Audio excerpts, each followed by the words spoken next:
It is my privilege to officially hand over the equipment for the neonatal intensive care unit donated by the Czech Republic to the Coast General Teaching and Referral Hospital in Mombasa.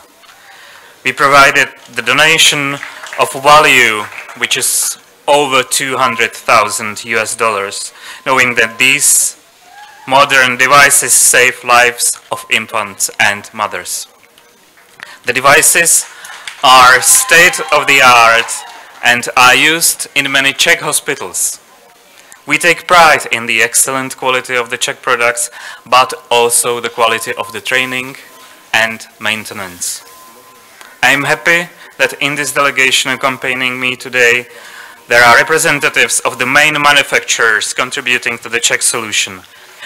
I would like to highlight the role of Dr. Ingaba Kwandwala, the CEO of the Coast General Teaching and Referral Hospital, and his team. The fact that we have seen a huge increase in this is a testimony that what we are doing, the decisions that the government has been able to do, is working.